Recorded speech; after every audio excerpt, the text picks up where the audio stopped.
यमाबद्दल माहिती पाहूयात। भूलोकाचे एकंदरीत 3 भाग असून 2 जे भाग आहेत ते सूर्याकडे आणि तिसरा भाग यमाकडे आहे। तिथे यमाच्या बरोबर पितर आनंदात राहतात अशी मान्यता आहे। अग्नी हा यमाचा प्रिय प्रतिनिधी आहे। घुबड आणि कपोत हे त्याचे दूत आहेत। 4 डोळ्यांचे 2 कुत्रे त्याचे रक्षक असून यम हा अग्नीचा शोधक आहे असं मानलं गेलंय। यम हा मार्ग संशोधक असून आकाशाच्या दुसऱ्या भागात राहतो असं म्हटलंय। तो उत्तम पालवीने डवरलेल्या वृक्षाखाली सोमप्राशन करत असतो। पौराणिक कथा कहाण्यांमध्ये यमाला धर्मराज म्हणून ओळखलं जातं। मृत व्यक्तीने केलेल्या चांगल्या वाईट कर्मांचा हिशोब ठेवून त्यानुसार त्या आत्म्याला एक फळ दिलं जातं व त्यानुसार त्या आत्म्याचा पुढील प्रवास ठरला जातो। यम ही देवता लाल वस्त्रांमध्ये लपटलेली असून त्यांचा रंग हिरवा आहे। रक्तवर्णी डोळे असून कवटीने सजविलेली गदा व पाश त्यांच्या हातामध्ये आहे, तर रेडा किंवा म्हैस हे त्यांचं वाहन आहे। अशा रूपामध्ये धर्मशास्त्रामध्ये यमराजाचं खरं तर वर्णन केलं आहे। या आपल्या हिंदू धर्मामध्ये यमराजाला मृत्यूची देवता मानली गेलेली आहे, तर तो दक्षिण दिशेचा स्वामी असून त्याचं स्वरूप भयंकर आहे। त्याच्या मस्तकावर सिंहाचे मुख असलेला मुकुट आहे। त्याचं शरीर विशालकाय असून लांब मिशा आहे।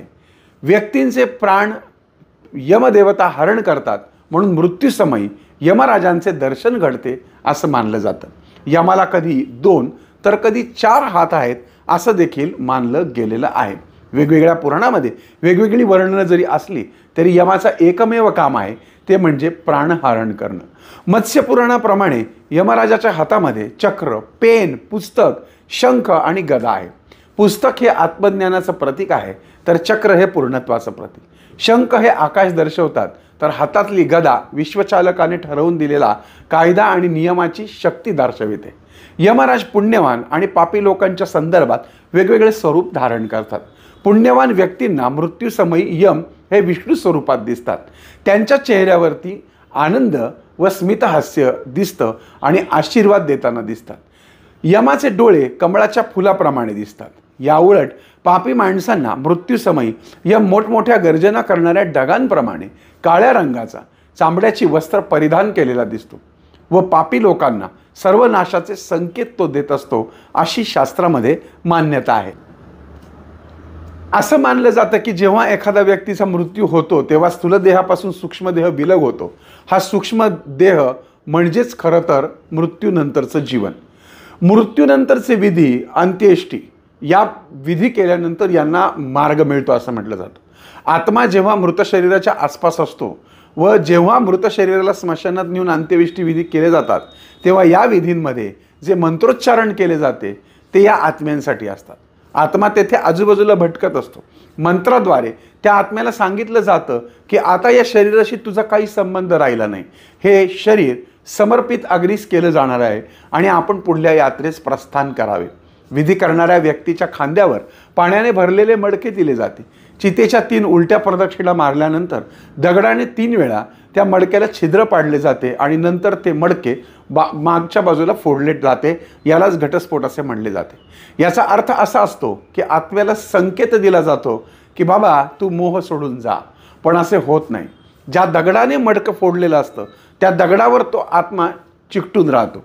याच दगडाला आपण आश्मा असं म्हणतो। जेव्हा मृत शरीर जाळलं जातं तेव्हा आत्मा तिथे उपस्थित राहून ते सगळं पाहत असतो। आत्मा अजूनही प्राणकोशात बांधलेला असल्याने त्याच्यामध्ये वेगवेगळ्या भावभावना शिल्लक असतात।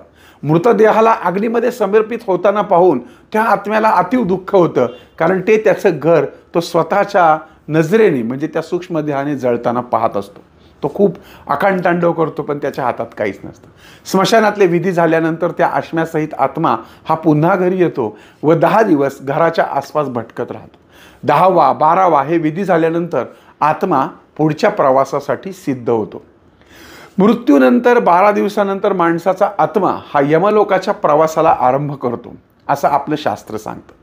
गरुड पुराणानुसार मृत्यूलोकाच्या म्हणजे पृथ्वीच्या वरती दक्षिण दिशेला 86,000 योजने दूर यमलोक स्थित आहे। 1 योजन म्हणजे जवळजवळ 4 किलोमीटर आणि हा आत्म्याचा प्रवास 17 दिवस न थांबता सलग प्रवास करतो असं मानलं गेलंय।